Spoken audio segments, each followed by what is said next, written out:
Welcome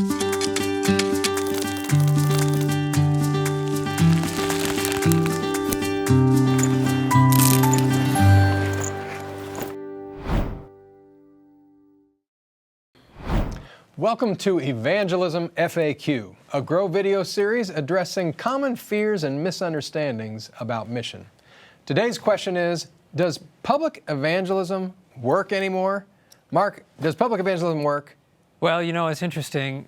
When we use phrases like that, we're presupposing some standard that we've set up for success. Yeah, what does it mean that it works? A lot of times we gauge it by baptisms. We didn't baptize as many people as we thought we were going to, and that kind of thing. Mm-hmm. And it makes me think back to the ministry of Christ and what would happen if we judged the ministry of Christ by our standards of judging our own evangelistic efforts. Good point. I mean, how many times he went into entire villages and nobody believed. Mm-hmm. That's and right. We know there wasn't a fault in the preaching. That's right. And even throughout his whole ministry, as he hung on the cross, his own disciples forsook him. Mm-hmm. But later on the day of Pentecost, we see the fruit of much of his labors. So sometimes what we're calling success, or what we're gauging the success by, is a faulty human standard. Now, having said that, there are times when our results aren't what we want them to be, and what maybe they could be, and there are a number of factors that go into that. That's right.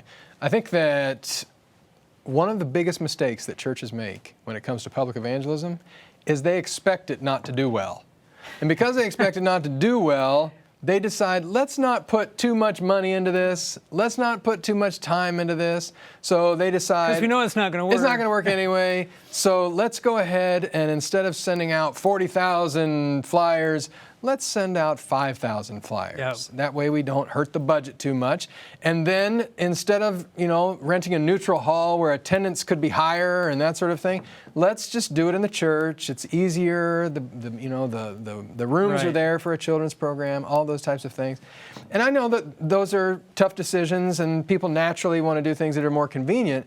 But when we go halfway expecting for it not to go well, it usually doesn't go well. Yeah, you're sowing sparingly. That's exactly And you're going to reap sparingly. That's exactly right. Well, going right along with that is there is a tendency to do very little preparatory work going into an evangelistic meeting. Now, we've likened the evangelistic meeting to a harvest, and it would be like a farmer going out to harvest a field where he never planted seed. That's right. We've got to plant seeds. We've got to get into our communities and do need-based ministries and do bridge events like health ministries and other things, community service types of things where we're connecting with people, building relationships with people, getting started with Bible studies with people. That's right. Otherwise, as one evangelist used to say, you might come to your meeting and reap a few wild strawberries, but other than that, I mean, you're not going to have a lot because you didn't plant a lot.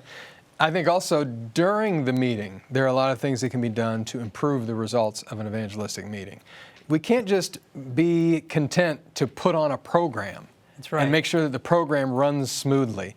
This is a soul-winning endeavor. Yeah. So there should be an intentional plan of personal soul winning. Yeah, we've got to invest in the souls that the Lord is bringing to us, or the Lord's not going to entrust us with. I've seen some speakers, and they spend all their time prepping their sermons, and they don't spend any time interacting with the people and actually thinking about how to bring them through the process of making decisions on the truths that they're learning. So that would include things like making sure you make appeals for decisions.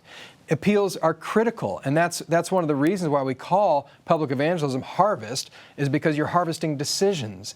And then once decisions are made, whether people stand up or raise their hand or fill out a decision card, there needs to be people who follow up promptly with those decisions and make sure that you're working with those people. And there needs to be visitation. All of those things are critical, and a lot of times people just leave them out. Well, I've been pleased with some recent attempts to try to correct that, where people will do evangelism using a table setting or row hosts or some way. But the reality is all of those different things are just trying to prompt members to do more than just go and sit and listen to the meeting, but get involved in that visitation and connection with the guests. That's right.